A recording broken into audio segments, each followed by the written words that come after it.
Minamahal na kababayan, batid ko na hindi madali ang ating pinagdaraanan sa nakaraang higit na 2 taon. Alam ko rin na ang bawat isa sa inyo ay ginagawa ang lahat ng inyong makakaya upang patuloy na harapin ang lahat na pagsubok sa kasalukuyan. I do not intend to diminish the risks and the challenges that we face in this turbulent time in global history. And yet, I see sunlight filtering through these dark clouds. We have assembled the best Filipino minds to help navigate us to this global crisis that we are now facing. We will endure. Let our Filipino spirit ever remain undimmed. I know this in my mind. I know it in my heart. I know it in my very soul. The state of the nation is sound. Thank you and good afternoon. Marami pong salamat sa inyo lahat.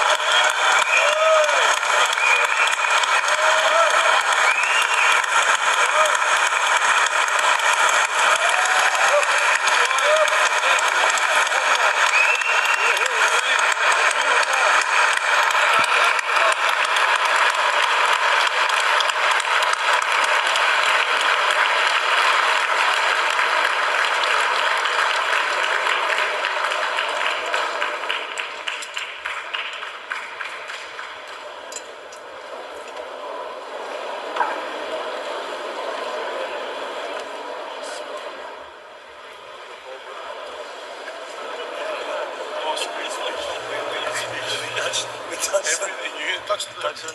Yeah, I couldn't leave anything out. Adjourn. Ladies and gentlemen, on the part of the Senate, the joint session is adjourned.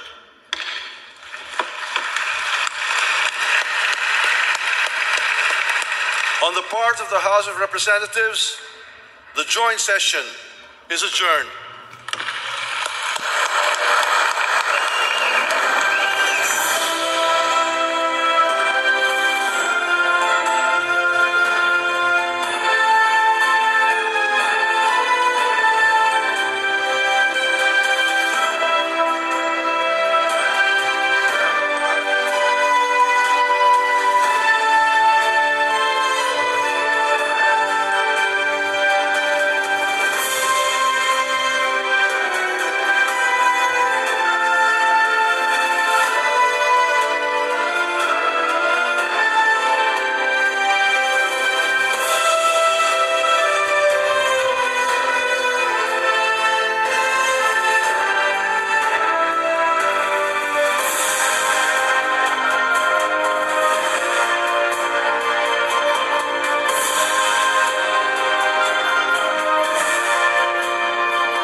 Yan po guys, natunghayan nyo ang first State of the Nation address na Pangulong Bongbong Marcos Jr.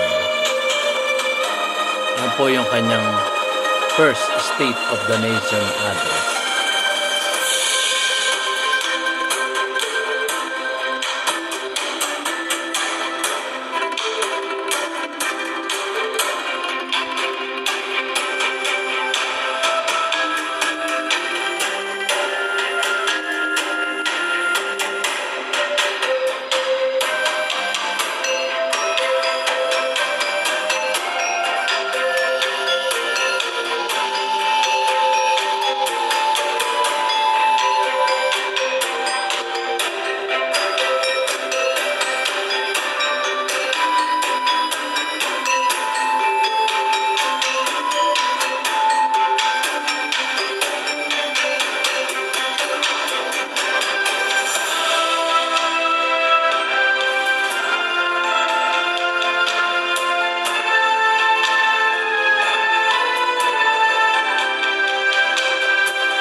Ang natunghayan nyo po ay para sa mga loyalista at mga unity.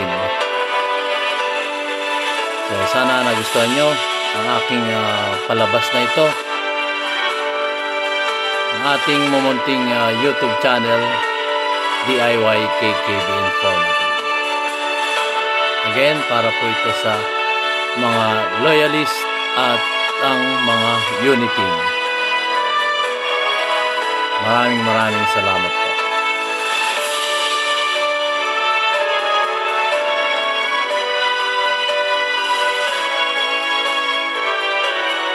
First State of the Nation address to ng ating Pangulong Ferdinand Bongbong Romualdez Marcos Jr.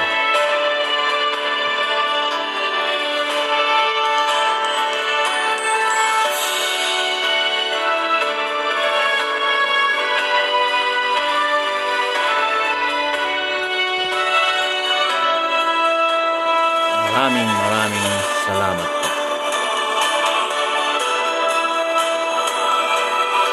sa ating mga viewers at ang ating mga subscribers.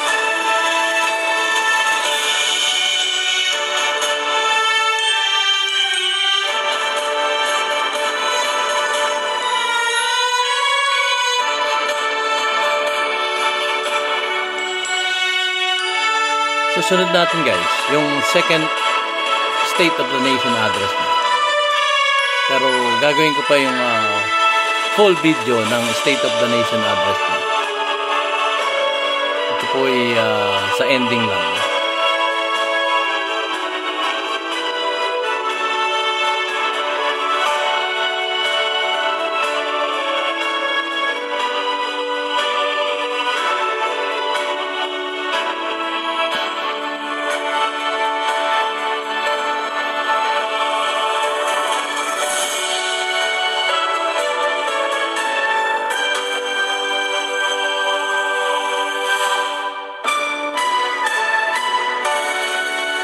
maraming salamat po sa inyong panonood.